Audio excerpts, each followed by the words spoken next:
Alô, amigos, estamos começando aqui no Box 21 mais um programa.net com imagens de quem? Ora, de quem?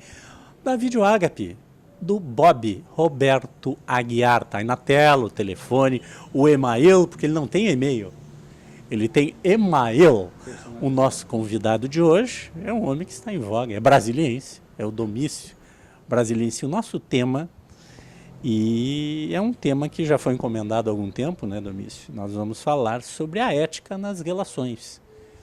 E por que não falarmos da ética na vida, nossa relação com o mundo, com as pessoas, com as instituições, né?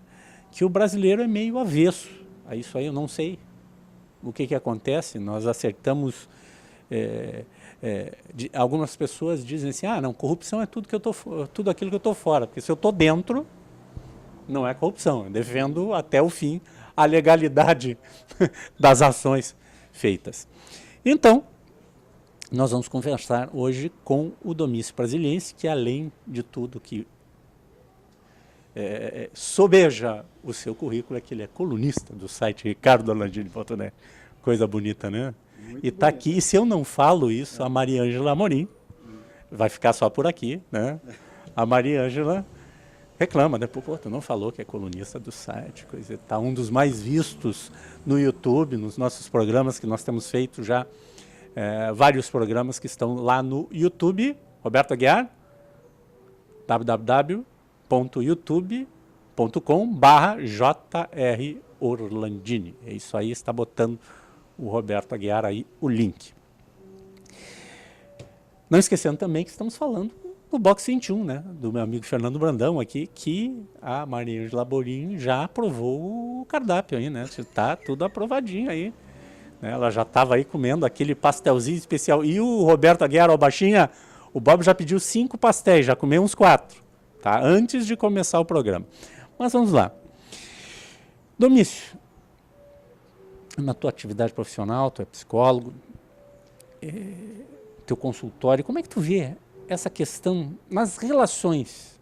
Né? Depois a gente expande para, lamentavelmente, esse mundo político que a gente vive, né? Esse mundo público no Brasil. Mas nas relações, a ética nas relações das pessoas aqui na nossa província.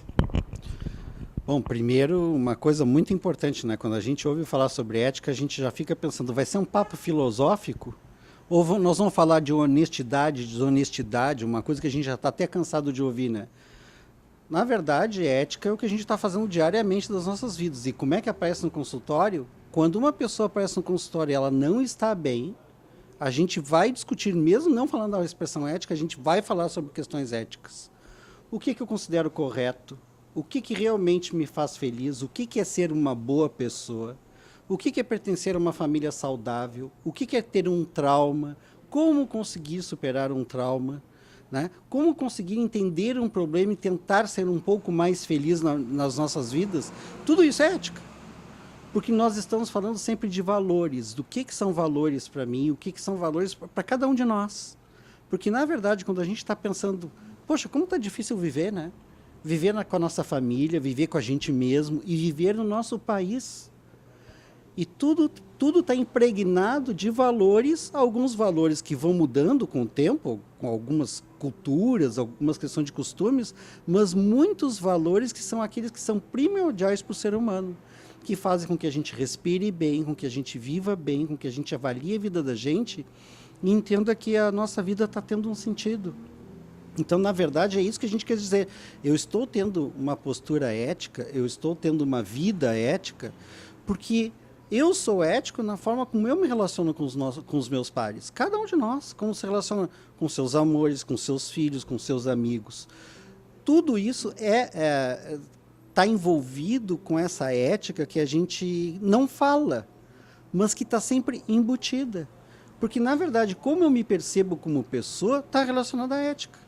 Eu me percebo como uma boa pessoa, eu procuro fazer o bem, eu procuro fazer o melhor que eu posso, eu procuro ser correto, então isso acontece desde a hora que eu acordo até a hora que eu durmo. Não tem meio honesto, meio nas coisas, né? Ou tu é, ou tu não é, ou tu cumpre aquilo, ou não cumpre, né? Pois é que a gente está começando a acreditar em meia felicidade, meio casamento, meia relação com o filho, e a gente está achando que isso é normal. Então nós estamos perigosamente nos acostumando com pouco e estamos desacreditando, na verdade, no quanto nós podemos ser bons. Boas pessoas, bons companheiros, bons amigos, né? Um bom familiar. Então, na verdade, eu acho que tem uma questão ideológica que está nos empurrando a ficar descrente. E a gente até sem querer está caindo um pouco nesse engodo. Como agora, nós estamos aceitando que ser corrupto é normal. Que basta ser político para ser corrupto. Não, isso não é verdade. Isso é um valor que estão tentando nos convencer. Mas a ética não é esta. A ética é que se eu sou uma pessoa e sou uma boa pessoa e sou honesto, tanto faz em que profissão eu for trabalhar. Eu vou ser um bom profissional e vou ser ético. Agora não, nós estamos abrindo uma margem muito perigosa que é de aceitar essas questões. Então, assim, aí eu aceito que o meu companheiro ele faça certas coisas, que o meu filho me desacate, que os professores percam autoridade na escola, né? Que uma instituição não funcione normalmente, porque, afinal de contas, quase nada funciona. E nós estamos ficando infelizes com essa crença. E isto não é ético. Isso são valores que estão sendo corrompidos. Então, assim, nós estamos acreditando no pouco. Então, não vale mais a pena ser amigo, não vale a pena ser um bom companheiro, ter um bom momento. Vale a pena ter momentos. E os momentos não nos tornam pessoas felizes. Então, como é que isso aparece no consultório? Aparece no consultório quando as pessoas vão para o consultório e não estão conseguindo estar satisfeitas com as suas vidas. Então, não tem como não falar sobre ética. Então, por que uma pessoa sempre teve uma postura passiva na sua vida? Da onde que ela tirou esse tipo de sentimento e passou a acreditar nesse tipo de sentimento? Por que ela não acreditou que ela poderia sobrepor algumas dificuldades? Nós precisamos resgatar valores e nós precisamos de uma diretriz. Eu até acredito que os grandes filósofos, os grandes psicanalistas sempre tentaram transpor alguns dos nossos limites, algumas barreiras que nós sentimos nas nossas vidas. E eu acredito que a nossa missão hoje seja quebrar mais uma. É este paradigma de que não está valendo a pena viver. E de que não tem saída para o mundo, que não tem saída para o nosso país, não tem saída para a nossa família, e vamos viver assim mesmo, que felicidade é uma coisa efêmera, o importante é ter bons momentos. E isso está nos levando para um buraco muito perigoso. Porque a gente está achando que viver é isso, e viver não é isso. Né? Então, na verdade, eu acho que o que a gente precisa é cada um de nós pensar, por que eu não estou bem? Por que está tão difícil para mim ser feliz? Entender que eu posso ter culpa sim, em algumas coisas, mas nem toda a culpa é minha. Que eu tenho alguns atributos em mim que são possíveis de serem estimulados e eu consigo sobrepor isso. E é isso que se vive no consultório hoje em dia. Eu gosto muito de simplificar. Eu acho que a gente, às vezes, pode complicar muito com Freud, com Jung, com Marx, Confúcio, seja quem for. Então, nós podemos falar bonito, né? Mas quando a gente está no consultório, lidando com o problema das pessoas, o bonito é quando a gente tem uma fala do coração da pessoa. E ela acaba descobrindo que ela pode mudar sua vida assim. E não é tão difícil. Mas a gente precisa ter essa conexão. Nós, profissionais da área da saúde mental, precisamos ter essa conexão, essa empatia que vai ao encontro do coração das pessoas. E é disso que nós não estamos falando no nosso país. Do que realmente é correto e do que realmente é bom e é um bem. Né? Então, eu até estava comentando antes, acho que quando uma pessoa mostra um punho fechado, ela está transmitindo que tipo de sentimento para as pessoas que estão assistindo? Que tipo de afetividade está sendo transmitida ali? Que pessoa é esta? O que eu estou querendo dizer para os que estão me assistindo? Porque é muito sério quando a gente se expõe para a câmera, né? É muito sério tudo o que se diz. Porque a gente está sendo um transmissor de uma questão ideológica. E acho que nós estamos precisando começar a falar de ideologia, da nossa afetividade, das possibilidades de uma vida mais digna. Nas nossas casas, nos nossos trabalhos e nós como seres políticos. Tu sabes uma coisa, tu tocasse no ponto já que nos incomoda muito. Nós aqui no Brasil, lamentavelmente, nós aceitamos tem aquele, futebol é assim mesmo, se ganha, se perde, então, se tá assim, fica assim, deixa como tá, depois se um dia a gente ganha, não tem problema. A nossa política é a mesma coisa. Nós somos de uma geração em que escutou durante muito tempo que os militares tinham estragado esse país. Que tinham tirado a liberdade, que tinham tirado isso, aquilo, outro. E daí veio a abertura política em 1986. Tivemos uma frustração. Nosso primeiro presidente da abertura veio a morrer, o Tancredo Neves, e assumiu o vice, José Sarney. E de lá para cá, até a era Lula, a oposição a Sarney, a oposição a Fernando Collor e a oposição à FHC, Fernando Henrique, sempre dizia que podia ser melhor, que eles eram corruptos, que isso era isso, aquilo outro, e nós começamos a acreditar que nós poderíamos ter um país melhor. Daí, esses que diziam que nós poderíamos ter um país melhor, chegam ao poder, com a ampla maioria dos brasileiros. Chegam lá e eu me lembro uma das primeiras campanhas feitas no governo Lula, foi de valorizar o brasileiro. Até o Ronaldo, o fenômeno, foi para a televisão, e outros grandes artistas e esportistas brasileiros foram lá dizer que a gente tinha que valorizar o Brasil, que o Brasil era bom, que o Brasil era melhor. E depois deu no que deu, e desandou desse jeito. Não sei, a minha desilusão, o Domício, e de um grupo de brasileiros muito grande que acreditou que nós poderíamos ter um país melhor, porque agora com as condenações do Mensalão, que é isso que eu quero falar contigo depois do intervalo, as condenações do Mensalão, quando foram as primeiras prisões, já dizem que não foi um ato democrático. Ora, 8 anos para julgar uma coisa que na China, gente, se julga em uma semana e ainda se cobra da família a bala da execução de corrupto. Corrupto não vai preso na China, que eles defendem. Pois, em Cuba, que eles defendem, se tiver julgamento, vai ser feliz e pega uma prisão perpétua lá, está entre os presos de Cuba, que são centenas de presos que discordaram do regime. E se tiver sorte, vai para o paredão sem julgamento. Aqui foram 8 anos de procrastinação no judiciário. A execução penal se bota na cadeia e se diz que não teve justiça. Então a justiça é em Cuba? É na China? É na Albânia? É na antiga União Soviética? Então aqui nós temos presos políticos, né? Ou, como se prefere dizer, políticos presos. Nós vamos a um rápido intervalo e já voltamos.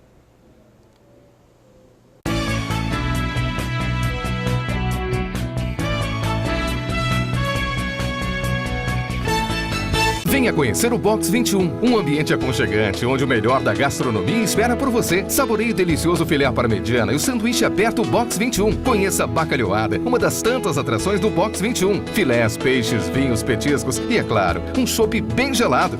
E tem sobremesas caseiras também. A melhor opção para o seu happy hour. Traga seus amigos. Venha com sua família. Box 21, Rua Carlos von Koselitz 304 em Porto Alegre. Reservas pelo telefone 51 33 25 51 21.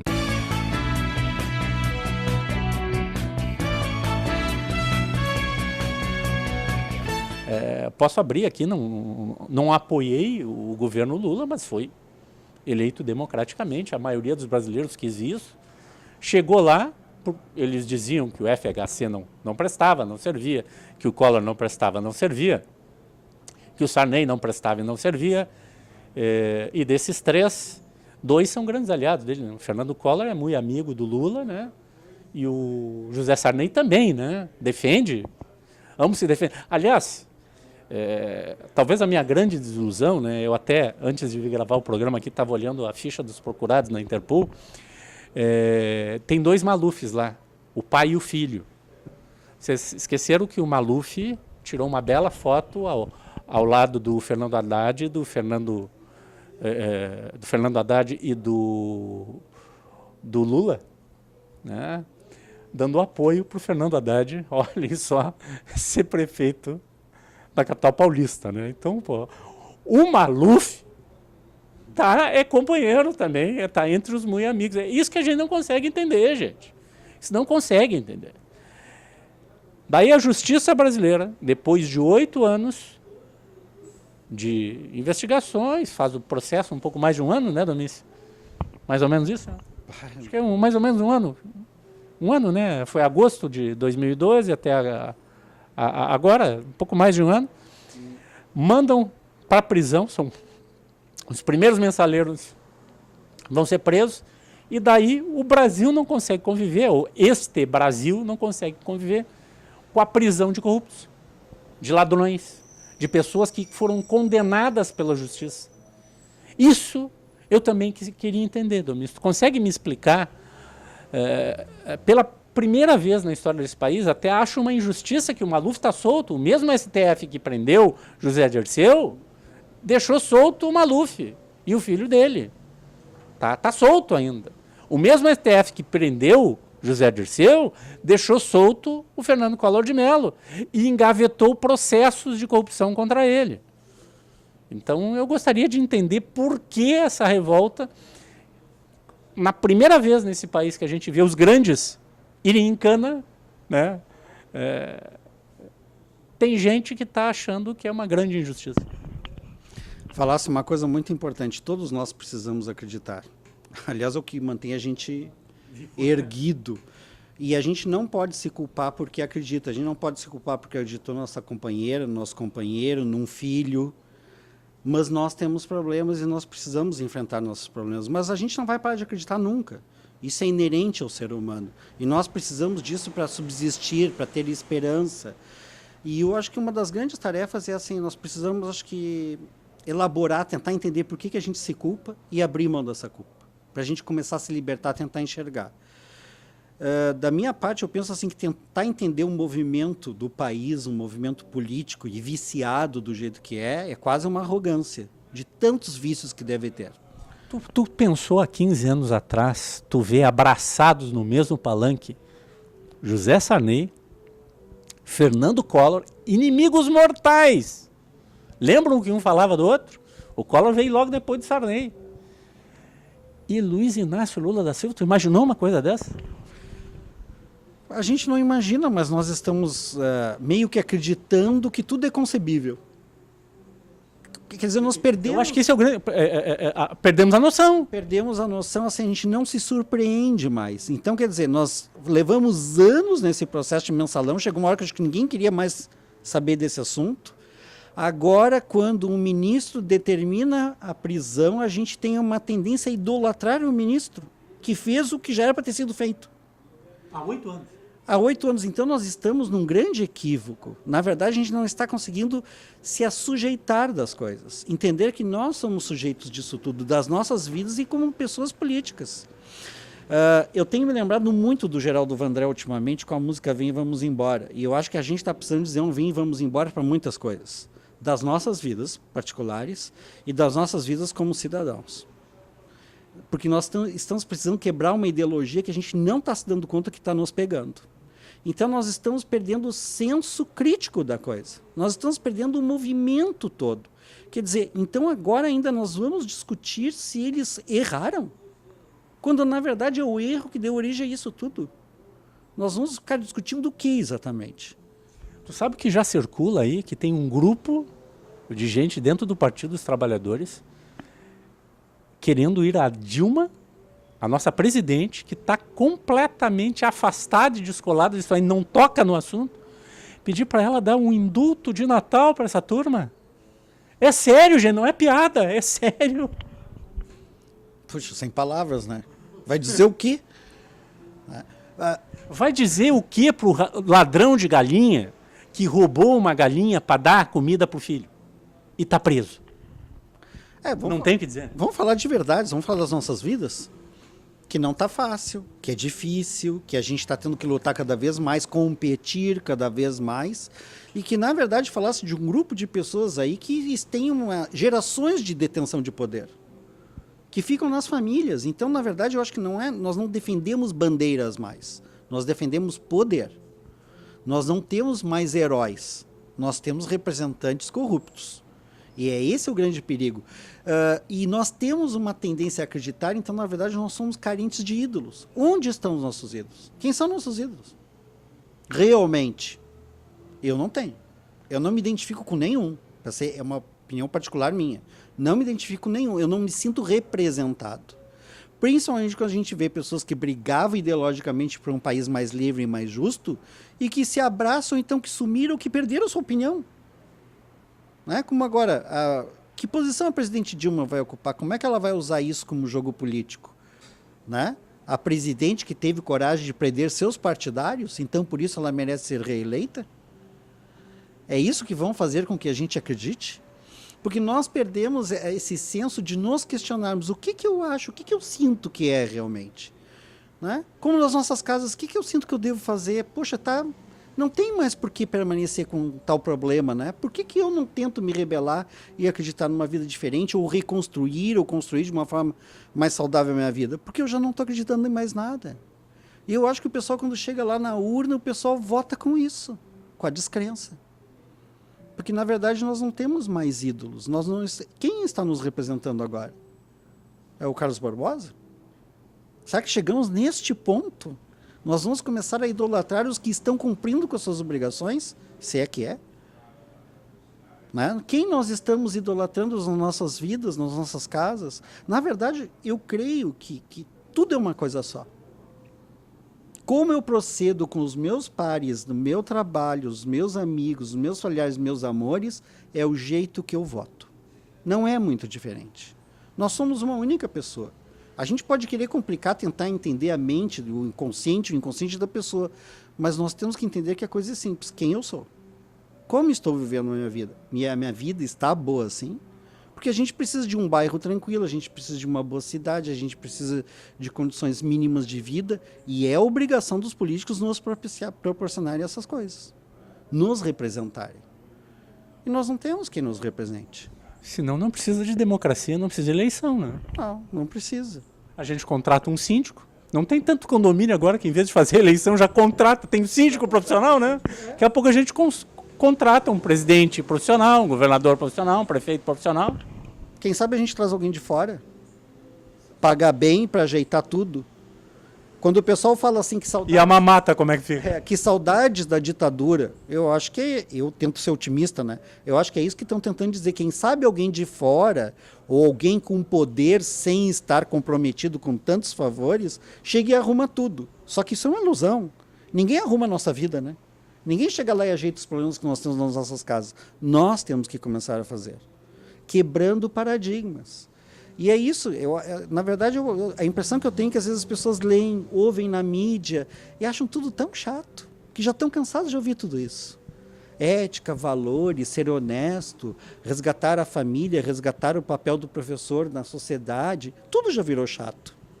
Sabe? Porque ninguém mais acredita. E é esse o perigo, é assim que se manipula uma pessoa, é assim que se manipula um povo. Né? É não acreditando. Então, se eu não acredito no meu filho, deixa. Ele vai crescer assim. Né? Mal, mas vai crescer. Vai se desenvolver desestruturado, não acreditando em felicidade, mas é isso. Não acredita, não dá muita atenção, não acolhe muito, que a coisa fica assim e ela morre por si. Domício, num país democrático, a gente corrige isso com eleições democráticas e o voto consciente. Eu acho que, me desculpe, eu acho que tem que começar a escolher já seu candidato agora. Escute quem são os candidatos a presidente, governadores, deputados federais, senadores. Conheça a vida pregressa dessas pessoas, saiba quem eles são. Isso se faz uma democracia num país. Mas para que isso aconteça, nós temos que mudar o comportamento, não é lá em cima, é aqui embaixo, na planície, nas nossas casas, com os nossos familiares, com os nossos amigos. Como proceder de maneira diferente, começando a entender que, olha, vamos viver por inteiro a nossa vida, não só uma meia relação de pai para filho, de filho para pai, de marido para mulher, de amigo para amigo. É muito importante, a gente hoje está bastante cético aqui, né? Nós estamos indo ao cerne da coisa. Mas a grande verdade é que cada um de nós precisa pensar que todos nós temos problemas. Alguns a gente não consegue resolver agora. Mas a gente precisa acreditar que é possível. E a prova disso é o trabalho diário que se vê nos consultórios, nos atendimentos que nós damos, nas assessorias. É possível, sim. Aí a pessoa pode estar do outro lado pensando, assistindo assim, é fácil para o Domício falar, né? Ele trabalha com saúde mental, de repente ele estudou. Não. Nós somos pessoas, toda vez que a gente tem uma oportunidade que a gente se resgata, a gente tem condições de começar a manipular mais coisas. Toda vez que eu me entendo mais e que eu me aproprio mais de quem eu sou, eu começo a ser mais ético nas minhas relações em casa. No momento que eu começo a enxergar mais, eu olho o meu país de outra forma. E eu me torno mais exigente. Então, eu acredito que a próxima vez que a gente vá nas urnas, e é isso que eu preciso acreditar, a gente vai sair de casa com uma relativa harmonia, porque conseguiu melhorar algumas coisas nas nossas vidas, e na hora do voto a gente vai pensar melhor. Porque a gente quer alguém que preserve as nossas conquistas, que nós estamos conseguindo fazer nas nossas vidas. E isso é possível, sim. É possível que a gente tenha uma vida melhor, é possível ser mais feliz, é possível ter relações saudáveis com os nossos filhos, e nós precisamos acreditar nisso, porque essa é uma grande verdade. Tu sabe uma coisa que eu faço já há muito tempo, né? O voto lá em casa não é um voto de cabresto, como a escolha do time de futebol não é também uma escolha absoluta. Eu sou colorado, tenho filhos gremistas, não tem problema nenhum. Nós conseguimos sentar e discutir, meses antes das eleições, nós vamos discutindo, o que tu acha desse, aquilo, outro. E no dia da eleição, a grande maioria, um consenso lá de casa, sai para votar num deputado, num senador, porque a gente chegou a um consenso. A gente conversou. Né? E eu acho que isso é bacana, porque a gente troca ideias dentro de casa. E isso já faz uma harmonia no lar e melhora as relações. Domício, telefone de contato, site na internet? O site é domiciobrasiliense.com.br, telefone 9985-7204. Se a Maria Ângela Amorim deixar, em breve tu está de volta. Esse é o ponto.net.